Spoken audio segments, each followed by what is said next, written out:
அஸ்ஸலாமு அலைக்கும் வரஹ்மத்துல்லாஹி வபரகாத்துஹு. அருமைக்குரிய ஈமானிய உறவுகளே, அல்லாஹ்வுடைய நல்லடியார்களே, இந்த சந்தர்ப்பத்தில் காலத்தின் தேவை மற்றும் மர்மைக்கு ஈடேற்றமாக அமையும் என்ற உன்னத எண்ணத்தோடு இப்பதிவை நான் உங்கள் மத்தியில் சமர்ப்பிக்கலாம் என்று எண்ணுகிறேன். அந்த வகையில் காலத்தின் தேவை என்று நான் மீண்டும் இந்த பதிவிலும் சொல்வதற்கான காரணம் என்ன தெரியுமா? துல்ஹிஜ்ஜா மாதத்தினுடைய முந்தைய 10 நாட்களில் நாங்கள் செய்யக்கூடிய அமல்களினுடைய சிறப்புகள் என்ன, அது பற்றி இஸ்லாமிய வழிகாட்டுதல்கள் என்ன என்பது பற்றியும், அவ்வாறு நாங்கள் துல்ஹிஜ்ஜா மாதத்தினுடைய முந்தைய 10 நாட்களை அடைகின்ற பொழுது அதில் நாங்கள் எங்களான முடியுமாக இருக்கக்கூடிய அமல்கள் என்ன, இந்த நாட்களை நாங்கள் அடைகின்ற பொழுது அல் குர்ஆனும் சுன்னாவும் எங்களுக்கு வழிகாட்டக்கூடிய வழிகாட்டுதல்கள் என்ன என்பது பற்றி மிகவும் சுருக்கமாகவும் தெளிவாகவும் அல் குர்ஆன் சுன்னா நிலையில் தெளிவூட்டலாம் என்று எண்ணுகிறேன். அந்த வகையில் அபு உஸ்மான் ரஹ்மஹுல்லா அந்நஹதி ரஹ்மஹுல்லா அவர்கள் செல்லுகின்ற பொழுது எவ்வாறு தெரியுமா செல்லுகின்றார்கள்? சலஃபுகளினுடைய செயல்பாடுகள் எவ்வாறு இருந்தது, முன்னோர்களான சலஃபுகள் அவர்களுடைய செயல்பாடுகளை பற்றி செல்லுகின்ற பொழுது யுஅல்லிமூன ஸலாஸ அஷராத், அவர்கள் 3 10களை மிகவும் மேன்மைப்படுத்துவார்களாம், மிகவும் கண்ணியப்படுத்தி சிறப்புப்படுத்துவார்களாம். அப்படி அந்த 3 10களும் என்ன தெரியுமா? முதலாவதாக செல்லுகின்ற பொழுது அல் அஷ்ர் அல் அஹீர் மின் ரமலானுடைய இறுதி 10ஐ செல்லுகின்றார்கள். இரண்டாவதாக செல்லுகின்ற பொழுது அல் அஷ்ர் அல் அவ்வல் மின் துல்ஹிஜ்ஜா மாதத்தினுடைய முந்தைய 10 நாட்களாகும். மூன்றாவதாக செல்லுகின்ற பொழுது அல் அஷ்ர் அல் அவ்வல் மின் முஹர்ரம் மாதத்தினுடைய முந்தைய 10 நாட்களாகும். இப்படிப்பட்ட 3 10களையும் சலஃபுகள் மிகவும் மேன்மைப்படுத்தி முன்னுரிமைப்படுத்தி கண்ணியப்படுத்தி இருக்கிறார்களாம் என்று அபு உஸ்மான் அந்நஹதி ரஹ்மஹுல்லா அவர்கள் எங்களுக்கு செல்லுவதை நாங்கள் பார்க்கின்றோம். எனவேதான் கண்ணியத்துக்குரிய அல்லாஹ்வுடைய நல்லடியார்களே, நாங்களும் இன்ஷா அல்லாஹ் இந்த துல்ஹிஜ்ஜா மாதத்தினுடைய முந்தைய 10ஐ எதிர்பார்த்தும் அடையக்கூடிய தருணத்திலும் நாங்கள் இருந்து கொண்டிருக்கின்றோம். அல்ஹம்துலில்லாஹ். இந்த சந்தர்ப்பத்தில் இப்படிப்பட்ட நாட்கள் நாங்கள் அடைகின்ற பொழுது நாங்கள் செய்யக்கூடிய அமல்களினுடைய சிறப்புகள் என்ன, அல்லாஹ்வின் தூதர் ஸல்லல்லாஹு அலைஹி வஸல்லம் அவர்கள் இந்த நாட்களில் செய்யக்கூடிய அமல்களினுடைய சிறப்பை எப்படி மேன்மைப்படுத்தி சொல்லியிருக்கிறார்கள் என்பதை பற்றி ஆரம்ப கட்டமாக பார்ப்போம். எனவேதான் கண்ணியத்துக்குரியவர்களே, இதை பற்றி இந்த சிறப்பம்சங்களை பற்றி பல ஹதீஸ்கள் தொட்டமாக வருகின்ற பொழுதும் ஒரு ஹதீஸை சொல்லி அந்த ஹதீஸ் அது சம்பந்தமாக வரக்கூடிய ஏனைய ஹதீஸ்களுக்கெல்லாம் தலையாக அமையும் என்ற உன்னத எண்ணத்தோடு ஒரு ஹதீஸை சொல்லி புரிய வைக்கலாம் என்று எண்ணுகிறேன். அந்த வகையில் அல்லாஹ்வின் தூதர் ஸல்லல்லாஹு அலைஹி வஸல்லம் சொல்லுகின்ற பொழுது மாமின் ஐயாமில் அல் அமலு ஸாலிஹ் ஃபீஹா அஹப்பு இலல்லாஹி மின் ஹாதில் ஐயாம், இந்த துல்ஹிஜ்ஜா மாதத்தினுடைய முந்தைய 10 நாட்கள் இருக்கின்றதே, அது மிகவும் அல்லாஹுக்கு மிகவும் பிடித்தமான நாட்களாகும். அந்த நாட்களில் செய்யப்படக்கூடிய நல்ல அமல்கள், நல்ல சாலிஹான அமல்கள் இருக்கின்றதே, அது அல்லாஹு ரப்புல் ஆலமீனுக்கு மிகவும் பிடித்தமான அமல்களாகும் என்று அல்லாஹ்வின் தூதர் ஸல்லல்லாஹு அலைஹி வஸல்லம் அவர்கள் சஹாபாக்களுக்கு சொல்லிக் கொண்டிருக்கிறார்கள். இப்படி சொன்ன நேரத்தில் சஹாபாக்கள் அல்லாஹ்வின் தூதரிடத்தில் கேட்கின்றார்கள், அல்லாஹ்வின் தூதரே, அல்லாஹ்வினுடைய பாதையிலே ஜிஹாது செய்வதல்லவா உயர்ந்தது என்று கேட்டதற்கு அல்லாஹ்வின் தூதர் ஸல்லல்லாஹு அலைஹி வஸல்லம் என்ன தெரியுமா சொல்லுகின்றார்கள்? அல்லாஹ்வின் பாதையில் ஜிஹாது செய்வதை விட இந்த நாட்களில் அமல் செய்வது மிகவும் மேன்மையானது, உயர்ந்தது என்று சொல்லுகின்றார்கள். இப்படி சொல்லிவிட்டு அல்லாஹ்வின் தூதர் தொடர்ந்து செல்லுகின்ற பொழுது ஒரு மனிதன் தன்னுடைய செல்வத்தையும் தானும் தனது செல்வத்தையும் ஜிஹாதுக்காக வேண்டி சென்று அதிலிருந்து ஒன்றையும் பெற்றுக்கொள்ளாமல் அதிலே ஷஹீதாகுவானாக இருந்தால் அவனுக்கு மாத்திரம் விதிவிலக்கு என்று சொன்னதை நாங்கள் பார்க்கின்றோம்.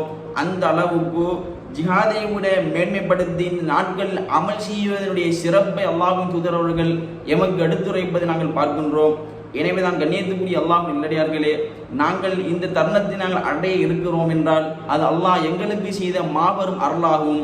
எனவேதான் இந்த நாட்கள் நாங்கள் அடைகின்ற பொழுது, துல்ஹிஜ்ஜா மாதத்தினுடைய முந்தைய 10 நாட்களை நாங்கள் அடைகின்ற பொழுது எங்களுடைய அமல்களில் நாங்கள் ஆர்வமாக செயல்பட வேண்டும்.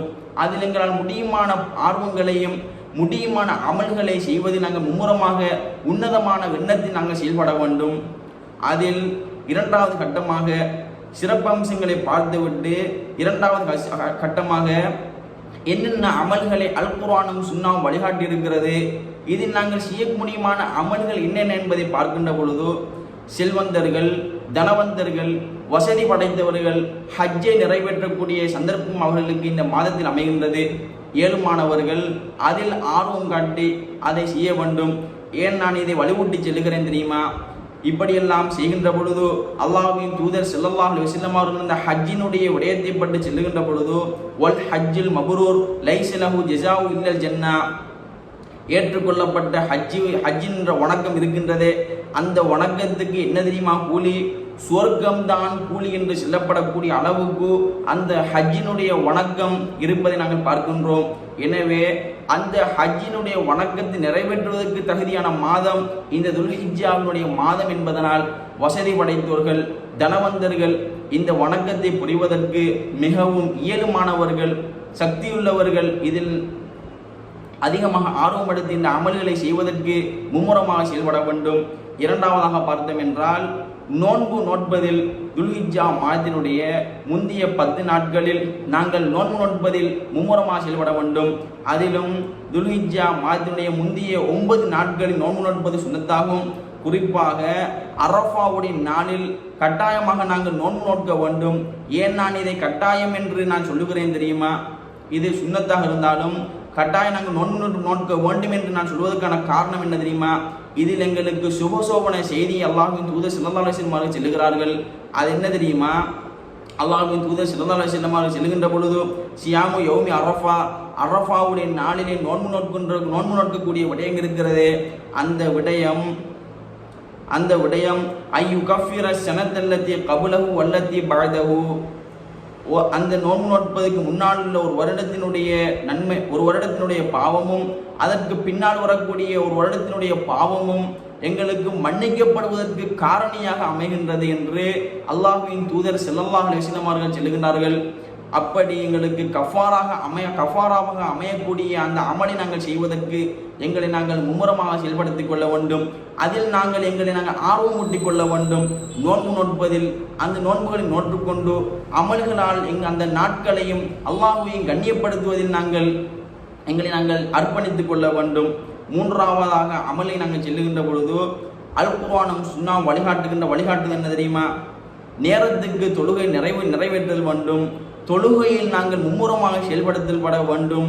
தொழுகை மாத்திரமல்லாமல் சுன்னத்தான கடமையான தொழுகை மட்டுமல்ல, கடமையான தொழுகையோடு சுன்னத்தான தொழுகைகளையும் நாங்கள் தொழுவதில் மும்முரமாக செயல்பட வேண்டும். ஹதீஸுல் குதுஸியிலே பதிவு செய்யப்படக்கூடிய ஹதீஸ் என்ன தெரியுமா? அல்லாஹ் ரப்புல் ஆலமீன் சொல்லுகிறான், ஒமா யஸாலு அப்தி யத்தகர்ரபு இலா பின் நவாஃபில் ஹத்தா உஹிப்பஹு. அல்லாஹ் ரப்புல் ஆலமீன் என்ன தெரியுமா சொல்லுகிறான்? என்னுடைய அடியான் உபரியான நஃபிலான வணக்கங்களின் மூலம் என்னை நெருங்கிக் கொண்டே இருப்பான். எது வரைக்கும் தெரியுமா? நான் என்னுடைய அடியானை நேசிக்குகின்ற வரைக்கும், என்னுடைய விருப்பத்தை என்னுடைய அடியான் அடைகின்ற வரைக்கும் என்னுடைய அடியான் என்னிடத்தில் உபரியான வணக்கங்களின் மூலம் என்னை நெருங்கிக் கொண்டே இருப்பான் என்று சொல்லுகின்றானே. அப்படி அமல்களுக்கான பருவகாலமாக இந்த துல்ஹிஜ்ஜா மாதத்தினுடைய முந்திய 10 நாட்கள் அமைவதால் அந்த 10 நாட்களை அமல்களால் அலங்கரிப்பதற்கு நாங்கள் எங்களை தயார்படுத்திக் கொள்ள வேண்டும். அருமைக்குரிய அல்லாஹ்வின் நல்லடியார்களே, அடுத்ததாக செல்லுகின்ற பொழுது அறிஞர்கள் அதிகம் அல்லாஹ்வை திக்ர் செய்வதில் நாங்கள் மும்முரமாக செயல்பட வேண்டும். அவ்வாறு நாங்கள் திக்ர் செய்கின்ற பொழுது எங்களுடைய உள்ளம் நிம்மதி அடைகின்றது, மனம் சாந்தியும் அமைதியும் எங்களுடைய உள்ளம் காணுகின்றது. அதில் நாங்கள் பணம் கொடுத்து எங்களுடைய நிம்மதியை வாங்க முடியாது. மாறாக திருமறை குர்ஆனை ஓதுவதினாலும் அல்லாஹ்வை அதிகம் திக்ர் செய்வதனாலும் நாங்கள் எங்களுடைய நிம்மதியை நாங்கள் பெற்றுக்கொள்ளக்கூடிய பாக்கியத்துக்கு சொந்தக்காரர்களாக இந்த திக்ர் செய்யக்கூடியவர்கள் அமைகின்றனர் என்பதை நாங்கள் பார்க்கின்றோம். அல்லாஹ்வின் தூதர் ஸல்லல்லாஹு அலைஹி வஸல்லம் அவர்கள் சொல்லுகின்ற பொழுது இந்த நாட்கள் துல்ஹிஜ்ஜாவுடைய முந்திய 10 நாட்கள் இருக்கிறதே, அது மிகவும் மகத்துவமிக்க நாட்கள். அந்த நாட்கள் அல்லாஹ்வுக்கு மிகவும் பிடித்தமான நாட்கள் என்று சொல்லிவிட்டு குறிப்பிட்டு அல்லாஹ்வின் தூதர் ஸல்லல்லாஹு அலைஹி வஸல்லம் அவர்கள் சொல்லுகின்ற பொழுது ஃபஅக்ஸிரு ஃபீஹின்ன மினத் தஹ்லீல் வத்தக்பீர் வத்தஹ்மீத் என்று சொல்லுகிறார்கள். நீங்கள் திக்ர் செய்கிறீர்களே, அதிலும் அதிகமாக நீங்கள் என்ன தெரியுமா திக்ர் செய்ய வேண்டும்? அதில் தஹ்லீல் லா இலாஹ இல்லல்லாஹ் என்பதையும் வத்தக்பீர் அல்லாஹு அக்பர் என்று சொல்லப்படக்கூடியதையும் வத்தஹ்மீத் அல்ஹம்துலில்லாஹ் என்ற திக்ரையும் நீங்கள் அதிகம் திக்ர் செய்து கொள்ளுங்கள். லா இலாஹ இல்லல்லாஹ் என்பதை அதிகப்படுத்துங்கள். தக்பீரை நீங்கள் அதிகமாக சொல்லுங்கள். அல்ஹம்துலில்லாஹ் என்று அல்லாஹுவை போற்றி புகழுங்கள் என்ற அந்த திக்ரை நீங்கள் அதிகம் செய்யுங்கள் என்று அல்லாஹ்வின் தூதர் ஸல்லல்லாஹு அலைஹி வஸல்லம் அவர்கள் எங்களுக்கு உபதேசம் செய்வதை பார்க்கின்றோம். அடுத்ததாக அல்லாஹ் அறிஞர்கள் எங்களுக்கு இந்த மாதத்தில் செய்ய முடியுமான அமல்களை வழிகாட்டுகின்ற பொழுது அல் குர்ஆனும் சுன்னா ரீதியிலும் எங்களுக்கு வழிகாட்டு என்ன தெரியுமா? அதிகம் தர்மம் செய்வதற்கு தகுதியான மாதம், தகுதியான நாட்கள் இந்த துல்ஹிஜ்ஜா மாதத்திலே முந்தைய 10 நாட்களாகும். அமல்களால் அலங்கரிப்பதற்குரிய பருவகாலமாக அமையக்கூடிய மாதம் அந்த நாட்கள் இந்த துல்ஹிஜ்ஜா மாதத்திலே முந்தைய 10 நாட்களாகும் என்று சொல்லுகிறார்கள். இதை அறிஞர்கள் இதை முன்வைப்பதற்கான காரணம் என்ன தெரியுமா? திருமறை குர்ஆனை முன்வைக்கின்றார்கள். நீங்கள் தர்மம் செய்கிறீர்களே, உமா அன்ஃபக்தும் மின் ஷைஇன், உங்களுக்கு அல்லாஹ் தந்ததிலிருந்து எதையாவது ஒன்று நீங்கள் வாரி வழங்குகின்றீர்களே, அப்படி நீங்கள் வாரி வழங்கக்கூடியதெல்லாம் ஃபஹுவ யுக்லிஃபுஹு, நாளை மறுமையில் இந்த உலகத்தில் நீங்கள் பிறருக்கு வாரி வழங்கியதெல்லாம் நாளை மறுமையில் உங்களுக்கு அல்லாஹ் ரப்புல் ஆலமீன் பிரதிவாரமாக தருவதற்கு காத்திருக்கிறான்.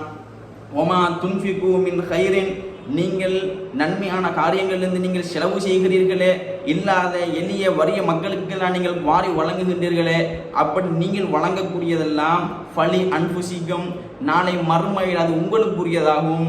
ஒமா துன்ஃபிகு மின் கைரின், நீங்கள் நன்மையான காரியங்களிலிருந்து நீங்கள் செலவு செய்கிறீர்களே, அவ்வாறு நீங்கள் செலவு செய்வதெல்லாம் ஃபஹுவ யுவஃப இலைக்கும், நாளை மறுமையில் அது உங்களுக்கு நன்மையாக வழங்குவதற்கு படைக்கும் ரஹ்மான் காத்து கொண்டிருக்கிறான். இதனாலே தான் இந்த திருமறை வசனம் அல்லாஹ்வினுடைய வார்த்தை இப்படி இருப்பதனால தான் சுபசோபனமாக தர்மம் செய்யக்கூடியவர்களுக்கு அமைவதனால்தான் அல்லாஹ்வின் தூதர் ஸல்லல்லாஹு அலைஹி வஸல்லம் சொல்லுகின்ற பொழுது அன்ஃபிக் இப்னு ஆதமுடைய மகனே, நீ இந்த உலகத்தில் வாழுகிற பொழுது உனக்கு அல்லாஹ் தந்த செல்வத்திலிருந்து வாழ்வாதாரத்திலிருந்து இல்லாத எளிய வறிய மக்களுக்கெல்லாம் நீ செலவு செய். ஏன் நான் உன்னை செலவு செய்ய சொல்லி செல்லுகிறேன் தெரியுமா? யுன்ஃபக் அலைக், நாளை மறுமையில் உனக்கு நன்மையாக செலவு செய்யப்படும் என்று அல்லாஹ்வின் தூதருடைய வாசகம் எங்களுக்கு உணர்த்துவதை நாங்கள் பார்க்கின்றோம். இணையதான் கண்ணியத்துக்குரிய அல்லாஹ் நல்லடியார்களே, இந்த தர்மம் செய்வது நாங்கள் எங்களை போட்டி போட்டு கொண்டு எங்களுக்கு அல்லாஹ் அந்த நியாமத்துக்களை நாங்கள் வெளிப்படுத்துவதற்கு தகுதியான மாதமும் இந்த மாதமாகும் என்பதை நாங்கள் புரிந்து கொள்ள வேண்டும். அடுத்ததாக அறிஞர்கள் அல் குர்ஆன் சுன்னாரில் அடுத்த அமல்களை சொல்லுகின்ற பொழுது அல் குர்ஆனை ஓதுவதிலும் அதை நாங்கள் மனனம் செய்வதிலும் எங்களை நாங்கள் மும்முரமாக செயல்படுத்திக் கொள்ள வேண்டும். இப்படி அவர்கள் சொல்வதற்கான காரணமும் ஏன் தெரியுமா? அல்லாஹ்வின் தூதருடைய பொன்மொழியை முன்னிறுத்தி செல்லுகின்றார்கள். காரணத்தை என்ன காரணம் தெரியுமா? இந்த மாதம் அமல் செய்வதற்கு மிகவும் தகுதியான மாதம். இந்த மாதத்தில் நீங்கள் அமல் செய்வது மும்முரமாக செயல்படுங்கள்.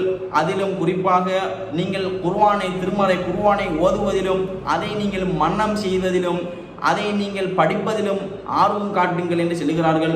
காரணம் என்ன தெரியுமா? அல்லாஹ்வின் தூதர் ஸல்லல்லாஹு அலைஹி வஸல்லம் அவர்கள் எங்களுக்கெல்லாம் சொல்லுகிற பொழுது இக்ராவுல் குர்ஆனை நீங்கள் நன்கு ஓதுங்கள். ஏன் நான் உங்களை ஓதச் சொல்லுவதற்கான காரணம் என்ன தெரியுமா? ஃபஇன்னஹு யஅதி யௌமுல் கியாமத்தி ஷஃபியன் லி அஸ்ஹாபிஹி, நாளை மறுமையில் யார் இந்த உலகத்தில் குர்ஆனை ஓதினாரோ அவருக்கு நாளை மறுமையில் சிபாரிசு செய்யக்கூடிய வண்ணம் அந்த குர்ஆன் வரும் என்று சொன்னார்கள்.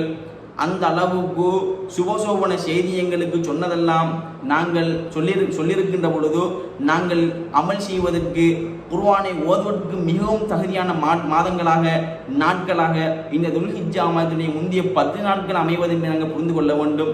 எனவே இதில் நாங்கள் குர்ஆனை ஓதுவதற்கு மிகவும் ஆர்வமூட்டிக் கொள்ள வேண்டும் எங்களை நாங்கள். அடுத்ததாக அல் குர்ஆன் சுன்னா அடிப்படையில் அறிஞர்கள் முன்வைக்கின்ற பொழுது பிரார்த்தனை செய்வதை நாங்கள் எங்களை மும்முரமாக செயல்படுத்திக் கொள்ள வேண்டும். எங்களுக்கும் நாங்கள் பிரார்த்தனை செய்ய வேண்டும். எங்கள் அல்லாத பிற மனிதர்களுக்கும் பிற முஸ்லிம்களுக்கும் ஹுகூகுல் இபாத் என்ற அடிப்படையில் நாங்கள் செய்கின்ற பொழுது அதனுடைய நன்மையை நாங்கள் அடைந்து கொள்ளக்கூடிய பாக்கியங்களுக்கு சொந்தக்காரர்களாக நாங்கள் ஆகின்றோம். இனிதான் கண்ணியத்துக்குரிய அல்லாஹ்வின் நல்லடியார்களே, பிரார்த்தனை செய்வது நாங்கள் மும்முரமாக செயல்படுத்திக் கொள்ள வேண்டும்.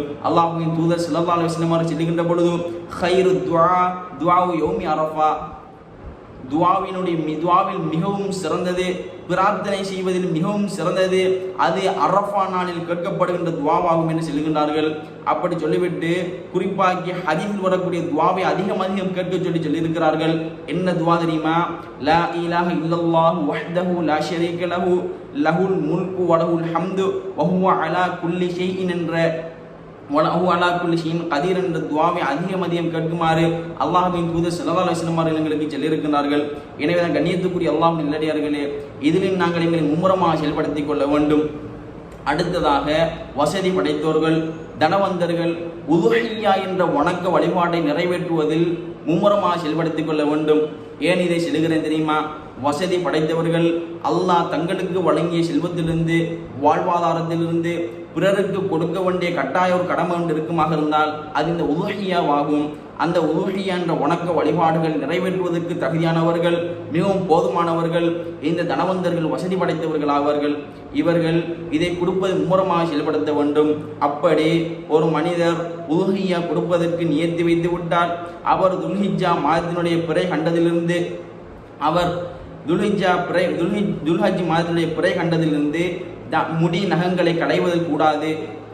அதே போன்று ஒரு மனிதர் துல்ஹஜ் பிறை கண்டதற்கு பிறகு ஒருவர் உதுஹிய்யா கொடுக்க வேண்டும் என்று நியத்து வைப்பாராக இருந்தால் அவர் அவர் நியத்து வைத்த அந்த நாளிலிருந்து அவர் அறுத்து பலியிடும் வரைக்கும் அவர் முடி நகங்களை களையக்கூடாது என்ற அடிப்படை நாங்கள் புரிந்து கொள்ள வேண்டும். எனவே தான் கண்ணியத்துக்குரிய அல்லாஹ்வின் நல்லடியார்களே, நாங்கள் இந்த உதுஹிய்யா கொடுப்பதிலும் தனவந்தர்கள் ஆகியவர்கள், வசதி படைத்தோர்கள் இதில் மும்முரமாக செயல்பட்டு இந்த வணக்க வழிபாடுகளை நாங்கள் அடைந்து கொள்வதற்கு படைத்த ரஹ்மானை மறைவனுக்கு அருள் செய்ய வேண்டும். அருமைக்குரிய அல்லாஹ்வின் நல்லடியார்களே, இது மாத்திரமல்லாமல் இப்போது சொல்லப்பட்ட அடிப்படைகள் மாத்திரமல்லாமல் ஏனைய அனைத்து இபாதத்துக்களும் இதில் உள்ளடங்கும். அறிஞர்கள் அல் குர்ஆன் சொன்ன அடிப்படையில் எங்களுக்கு வழிகாட்டுகின்ற பொழுது எப்படி தெரியுமா வழிகாட்டுகின்றார்கள்? இது அமல்களுக்கான பருவகாலமாக இந்த துல்ஹிஜ்ஜா மாதத்துடைய முந்தைய 10 நாட்கள் அமைவதனால் இந்த 10 நாட்களிலும் எங்களால் முடியுமான நல்ல அமல்களை செய்வது நாங்கள் எங்களை மூலமாக செயல்படுத்திக் கொள்ள வேண்டும். அறிஞர்கள் தொட்டமாக செல்கின்ற பொழுது குறிப்பாக சில அமல்களை செல்லுகிறார்கள். எதை வேண்டுமென்றாலும் நல்ல அமல்களாக இருந்தால் அல் குர்ஆனும் சுன்னாவும் எங்களுக்கு வழிகாட்டி இருக்கின்றன, நாங்கள் அதை செய்வது மும்முரமாக செயல்படுத்த வேண்டும். உதாரணமாக இஸ்திக்ஃபார் செய்வது நாங்கள் மும்முரமாக செயல்படுத்திக் கொள்ள வேண்டும். பிர்ருல் வாலிதைன் பெற்றோர்களுக்கு நல்லுபகாரம் செய்வதில் நாங்கள் இன்னும் எங்களை நாங்கள் அதிகப்படுத்திக் கொள்ள வேண்டும். ஆர்வமாக நாங்கள் அதில் செயல்பட வேண்டும். சிலத்துல் அர்ஹாம் உல் அகாரிப் இரத்த உறவுகளோடு நெருக்கமான உறவுகளோடு நாங்கள் நல்ல முறையில் பழகிக் கொள்ள வேண்டும். எங்களுடைய இரத்த உறவுகள் அல்லது நெருக்கமான உறவுகள் பிரிந்திருந்தால் அதில் பிளவுகள் ஏற்பட்டிருந்தால் அவர்களோடு நாங்கள் சேர்ந்து வாழ்வதற்கு பழகிக் கொள்ள வேண்டும். அடுத்தது வைஃஷாவு சலாம், மனிதர்களுக்கு மத்தியில் சகோதரத்துவத்தை மேம்படுத்துகின்ற வண்ணம் சலாத்தை நாங்கள் பரப்பிக் கொள்ள வேண்டும். அது மாத்திரமல்லாமல் இல்லாத எளிய வறிய மக்களுக்கு இத்வாமு தாம் உணவளிப்பது எங்களை நாங்கள் மும்முரமாக செயல்படுத்திக் கொள்ள வேண்டும். அது மாத்திரமல்லாமல் அல் இஸ்லாஹு பைனன் நாஸ் மக்களுக்கு மத்தியில் நல்ல சீர்திருத்தங்களை நாங்கள் ஏற்படுத்தக்கூடியதுக்கு நாங்கள் எடுத்துரைக்க வேண்டும். அது மாத்திரமல்லாமல் நல்ல விடயங்களை ஏவி தீய விடயங்கள் தடுப்பதில் நாங்கள் செயல்படுத்திக் கொள்ள வேண்டும். அது மாத்திரமல்லாமல் வஹிஃபுல் லிசான் வல் ஃபர்ஜ் எங்களுடைய நாவு கட்டு போன்றவற்றை பேணி பாதுகாப்பதில் நாங்கள் மும்முரமாக செயல்படுத்திக் கொள்ள வேண்டும். அது மாத்திரமல்லாமல் வல் இஹ்சானு இலல் ஜீரான் எங்களுடைய வீட்டுக்கு அருகாமையில் இருக்கக்கூடியவர்கள் அண்டை வீட்டார்களோடு நல்ல முறையில் நடந்து கொள்ள வேண்டும். அவர்களுடைய கசப்புகள் ஏற்பட்டிருந்தால் பிளவு ஏற்பட்டிருந்தால் அவரிடத்தில் சென்று சலாத்தை பரப்பிக்கொண்டு நல்ல முறை நடந்து கொள்வதற்கு நாங்கள் எத்தனைக்க வேண்டும். அது மட்டுமல்லாமல் அல் இன்ஃபாக்கு ஃபீ சபீலில்லாஹ் அல்லாஹ்வுடைய பாதையிலே எங்களுடைய பொருளாதாரங்கள் அல்லாஹ் எங்களுக்கு வழங்கிய பொருளாதாரங்களை நாங்கள் பிற மனிதர்களுக்கு இல்லாதவர்களுக்கு எளியவர்களுக்கு வழங்குவதில் மும்முரமாக எங்களை செயல்படுத்த வேண்டும். இப்படி வருகின்ற நல்ல அமல்களை அறிஞர்கள் எங்களுக்கு வழிகாட்டியிருக்கின்றார்கள் அல் குர்ஆன் சொன்ன அடிப்படையில். எனவேதான் கண்ணியத்துக்குரிய அல்லாஹ்வின் நல்லடியார்களே, நாங்கள் இந்த தருணத்து உயிரோடு இருந்து ஹெல்த்தியாகவும் ஆரோக்கியமாக நாங்கள் இருக்கின்றோம் என்றால் அது அல்லாஹ் எங்களுக்கு செய்த மாபெரும் அருளாகும். அல்லாஹ் எங்களை விரும்பியதற்கான ஒரு காரணம் என்றும் அறிஞர்கள் இதை புரிய வைக்கின்றார்கள். காரணம், நாங்கள் இந்த மாதத்தை அடைகின்ற பொழுது பாவத்திலிருந்து முற்றுமுழுதாக வெளியேறி நாங்கள் அமல்களால் நாங்கள் இந்த 10 நாட்களை அலங்கரிப்பதற்கு, துல்ஹிஜ்ஜாவுடைய முந்தைய 10 நாட்களை அலங்கரிப்பதற்கு ஏற்றமாக அமைய வேண்டும் என்று அல்லாஹ் ரப்பல் ஆலமீன் விரும்பியதன் காரணத்தினால் நாங்கள் இந்த நாட்களை அடைய இருக்கின்றோம். அருமைக்குரிய அல்லாஹ் நல்லடியார்களே, எனவேதான் நாங்கள் இந்த மாதத்தை அமல்களால் அலங்கரிப்பதற்கு தகுதியானவர்களாக நாங்கள் எங்களை ஆக்குவதற்கு படைத்தவன் ரஹ்மான் எம் அனைவருக்கும் அருள் செய்வானாக. வாஹிர தஅவானா அனில் ஹம்துலில்லாஹி ரப்பில் ஆலமீன்.